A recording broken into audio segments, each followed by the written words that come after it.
Queridos alunos, queridas alunas, muito bem-vindos em nome do Pai, do Filho e do Espírito Santo. Amém. O tema da nossa aula hoje será sobre monografia, tese e projeto de pesquisa. Certamente vocês já ouviram falar de monografia, porque é o trabalho exigido na grande maioria das faculdades, cursos de graduação, para a conclusão de um curso. Cada faculdade tem autonomia de determinar se o seu TCC, ou seja, trabalho de conclusão de curso, será uma monografia ou um artigo científico, ou um projeto, ou outro trabalho científico.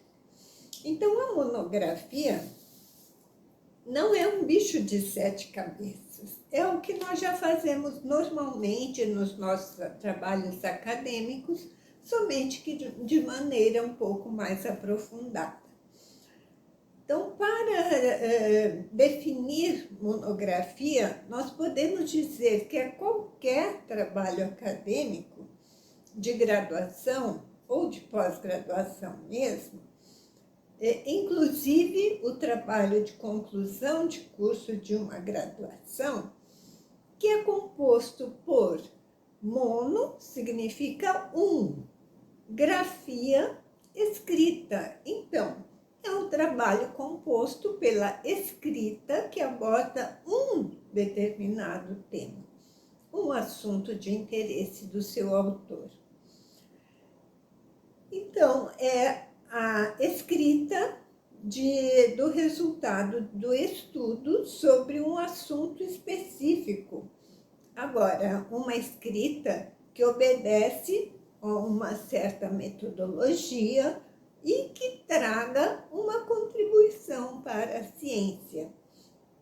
Pode ser um trabalho de revisão da literatura, revisão de estudos já realizados por outros autores. Uma monografia é composta como a dissertação, segue mais ou menos a estrutura da dissertação. Ela é composta por 3 partes: pré-texto, texto e pós-texto. Então, ela é um pouco mais enriquecida no seu pré-texto. Inclui, além da capa, da relação de siglas e abreviações, do resumo e palavras-chave e do sumário, que nós já estamos habituados a fazer nas nossas dissertações, inclui outras partes. Então, ela segue mais ou menos a seguinte ordem, com algumas partes obrigatórias e outras optativas.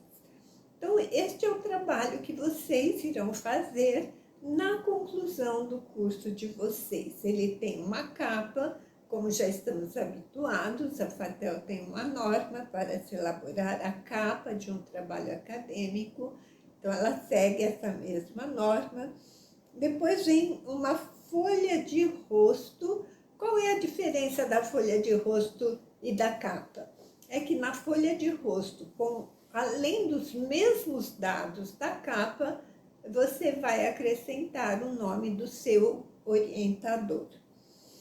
Depois, então, é destinado a uma folha de aprovação, onde os membros da banca que vão avaliar o trabalho vão assinar a aprovação.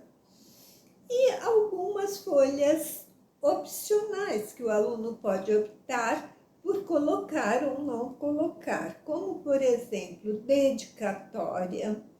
A dedicatória é livre a quem o aluno quiser dedicar o trabalho, à sua família, aos seus amigos particulares e, por sua vez, já em uma outra folha, os agradecimentos. Agradecimentos já se referem aos colaboradores do estudo, da pesquisa realizada. Então, se dedica mais aos professores, à instituição, aos acadêmicos, é nível mais acadêmico, os agradecimentos.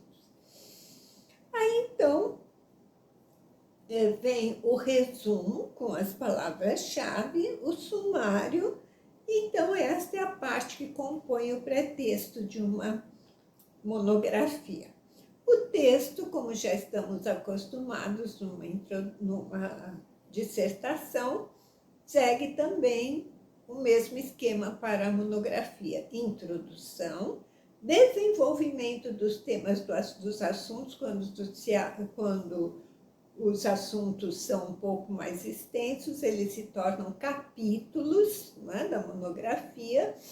Cada capítulo é composto de uma introdução, de um desenvolvimento do assunto e de uma conclusão. E deve ser enriquecido e fundamentado com citações e notas de rodapé.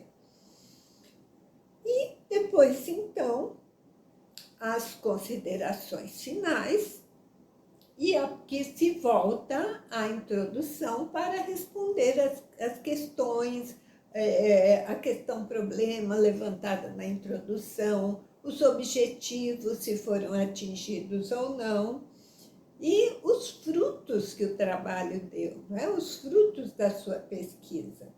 O que a sua pesquisa trouxe de novo?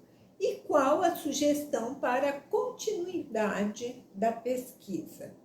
Após o texto, composto de introdução e desenvolvimento em capítulos, com citações, notas de rodapé e as considerações finais, então o pós-texto é composto das referências, a relação de todas as obras pesquisadas e citadas no seu texto, de acordo com as normas da BNT, em ordem alfabética, e, no final, os anexos, se tiver ou se não tiver. Então, esta é simplesmente apresentado para vocês como se organiza uma monografia, como se organiza um TCC. E a monografia, então, como já falado, é utilizada como trabalho de conclusão de cursos de graduação. Ela é composta aproximadamente de 35 a 70 páginas.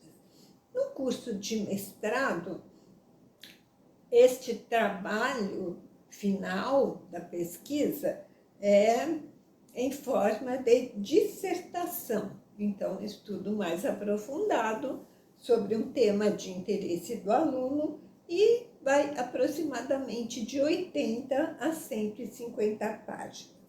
E num doutorado, o trabalho resultante da pesquisa realizada no doutorado é uma tese.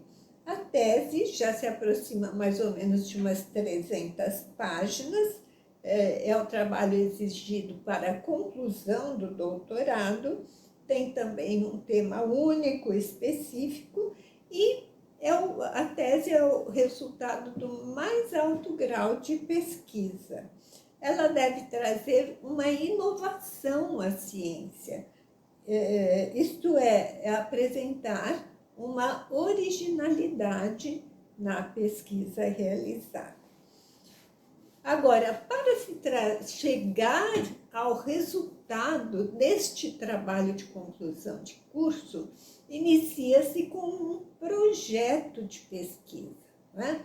Por quê? Porque o TCC é o resultado de uma pesquisa, e toda pesquisa deve ser pensada, planejada, organizada.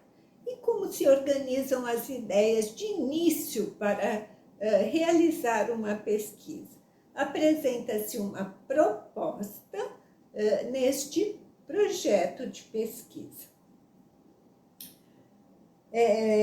O projeto de pesquisa vocês vão apresentar para a seleção de um mestrado, de um doutorado. Então, a seleção é basicamente composta pela avaliação de uma banca estabelecida pela universidade para a seleção. Então, o candidato apresenta o seu projeto, que é uma ideia inicial ou uma proposta daquilo que se pretende pesquisar. Então, o projeto de pesquisa se compõe, na sua estrutura, primeiramente da apresentação do tema que se pretende pesquisar, e vou dizer a vocês que o mais instigante e o mais difícil de se definir é o tema da pesquisa. Por quê? Porque deve ser de interesse do próprio aluno, né? E aí, então, apresenta a justificativa e a relevância do estudo daquele tema para contribuir com a ciência. Qual é o questionamento que te instiga a sair pesquisando, ou seja, a situação problema, o problema a ser investigado, que é justamente essa questão instigante e motivadora para você sair fazendo a sua pesquisa. Você coloca também hipóteses para responder inicialmente à situação problema. Quais são os objetivos que você tem para aquela pesquisa? O que você pretende com aquela pesquisa? Este é o objetivo geral, né? A que fim você deseja chegar com aquela pesquisa? E os objetivos específicos são os passos que você vai dar para chegar ao seu objetivo geral. Apresenta também um breve estado da questão, mostrando que você conhece o assunto, que você acompanha as produções científicas sobre aquele assunto, e diz qual metodologia você vai utilizar naquela pesquisa. Normalmente, um trabalho de monografia, de dissertação e até de tese em linha social é feito por meio de pesquisa bibliográfica. Quando é realizada uma pesquisa de campo, quer dizer, quando você utiliza questionários, entrevistas, estudos de caso, deve ser aprovado por um comitê de ética. Então, você apresenta o cronograma que você tem mais ou menos estabelecido para realizar a sua pesquisa e chegar ao seu trabalho final, que seja de monografia, seja de dissertação ou de tese de doutorado. E finalmente, você vai apresentar as referências, aí sim, que você pretende pesquisar para estudar o assunto proposto na sua pesquisa. Então, mais ou menos são esses os passos para um trabalho de conclusão de curso, seja ele monografia, dissertação de mestrado ou tese de doutorado. Vamos exercitar, vamos buscar crescer sempre mais no conhecimento para levar esse conhecimento ao bem da nossa humanidade e do povo de Deus. Em nome do Pai, do Filho e do Espírito Santo. Amém.